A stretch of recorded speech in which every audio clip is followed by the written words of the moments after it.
রাগ হয়েও না যুবক, তোমার যৌবনের বড় দাম। যদি ছোঁয়া লাগতো রহমতের, তাহলে ফেরেশতাদের উপরে আল্লাহ তোমাকে নিয়ে গৌরব করতো। গৌরব, তুমি জমিনে হাঁটতে আর উপর থেকে আল্লাহ বলতো লাউলা শাবাবা খুশা। আমি হাদিস দিতেছি, এই যুবক যদি জমিনে না থাকতো লাজালতু সামা হাদিদা, আমি আকাশকে লোহার বানায় দিতাম। ওয়াল আরদা সাফসাফা, জমিনকে তামা। ওমা আনজালতু মিনাস সামাই কাতরা, কেউ কোনোদিন বৃষ্টির এক ফোঁটা চোখে দেখতো না। ওমা আব্বাতু মিনাল আরদি হাব্বা, জমিন থেকে একটা শস্যের দানা হতো না। ওয়াল আনজালতু আলাইহিমুল আযাবা সাব্বা, একের পর এক আযাব দিয়ে আমি ধ্বংস করে দিতাম, কিন্তু পারি না কিছু যুবকের জন্য, যারা নিজেকে লজ্জাপতির মতো ফুটায় নিছে।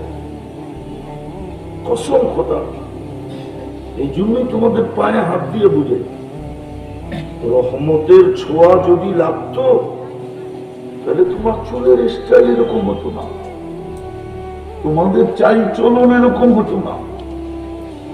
রহমতের ছোঁয়া যদি লাগতো তো কোন নারীকে কেউ কোনোদিন বেপরদায় দেখতো না। জানো হীরা কোথায় হয়? বলো তোমরা, যুবকদেরকে জিজ্ঞাসা করতেছি, হীরা কিসের ভিতরে হয়? হীরা কিসের পদার্থ জানো? না মনে হয় কলেজ কলেজ কেউ পড়ে নাই। হীরা কিসের পদার্থ? হীরা হয় কোথায়? হীরা কয়লার ভিতরে হয়, কয়লার ভিতরে। হীরার দাম বেশি না সোনার দাম বেশি? হীরা কি তোলা হিসাবে বিক্রি হয় না কেজি হিসাবে? গ্রাম হিসাবে। গ্রাম গ্রাম গ্রাম। আমার কাছে জিজ্ঞেস করেন, আমি ব্যবসায়ী, আমারও জিজ্ঞেস করেন, খালি বুঝু মনে করেন না। হীরা বিক্রি হয় সেন্ট হিসাবে, সেন্ট 100 সেন্টে 1 গ্রেড হয়, গ্রেড হিসাবে বিক্রি হয়। প্রথমে সেন্ট হয়, তারপরে গ্রেড হয়। বুঝে আসলো? তো হীরা কোথায় বানায় আল্লাহ? কয়লার ভিতরে হীরা রাখা। হীরাকে বলে কার্বনের পদার্থ। কয়লার থেকে হীরা হয়।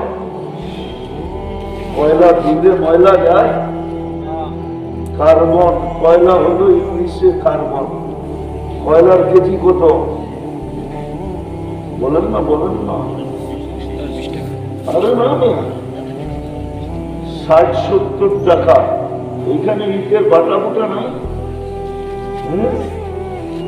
ইটের বাটায় ব্যবহার হয় পাথর কয়লা, 70-80 টাকা কেজি হবে।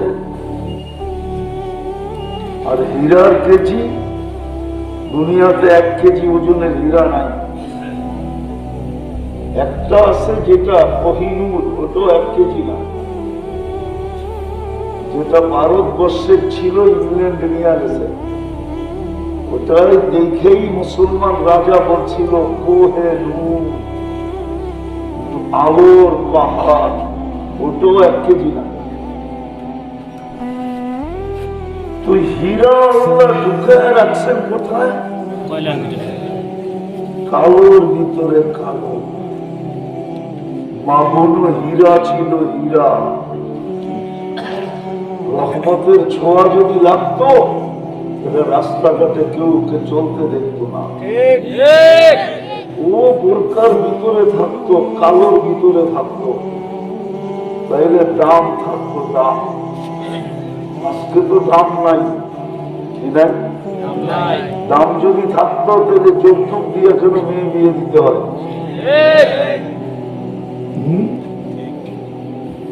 উনি জানে কি জানে না জানি না, আর তো বয়স্ক দেখতেছি না, 2-1 জন দেখতেছি। এক সময় ছিল আমাদের এই দক্ষিণ অঞ্চলে, জাতের মেয়ে নিতে হইলে 1 পাল্লায় কাঁচা টাকা দিতে হতো, আরেক পাল্লায় মেয়ে দিতে হতো, সমান করে তারপরে মেয়ে উঠে দিত। তোমরা প্রত্যেকে জানবা বংশীয় মেয়ের এরকম দাম ছিল যে এক পাল্লায় মেয়ে, এক পাল্লায় রূপার কাঁচা টাকা, পিওর রূপা। এখন তো যৌতুক দিয়েও সংসার টিকে না।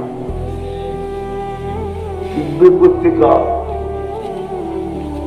রহমতের ছোঁয়া যদি মা বোনদের উপরে রাখতো, তাহলে কেউ কোনদিন মুসলমান মেয়েকে রাস্তায় বেপরদা দিত না। তখন দাম ঠিক থাকতো। এই জন্য সোনার দোকান বহুত পাওয়া যায়, প্রত্যেক বাজারই পাওয়া যায়, নাই আপনাদের বাজারে। কিন্তু হীরার দোকান সব সময় পাওয়া, সব জায়গায় পাওয়া যায় না। সারা শহরে দুই চারটা, ঢাকা শহরে খুঁজলে এক দুই চারটা পাওয়া যাবে ডায়মন্ড ওয়ার্ল্ড, ওইখানে ডায়মন্ডই বিক্রি হয়, হীরাই বিক্রি হয়, আর কিচ্ছু না। হীরা কোনোদিন রাখে না, খুব লুকায় রাখে, সিক্রেট ভাবে রাখে। রহমতের ছোঁয়া যদি রাখতো, তাহলে যুবকদের এই অবস্থা হতো না, মা বোনদেরকে কেউ রাস্তা কাটে দেখত না, দেখলেও বোরখার ভিতরে দেখত, এরকম খোলা না।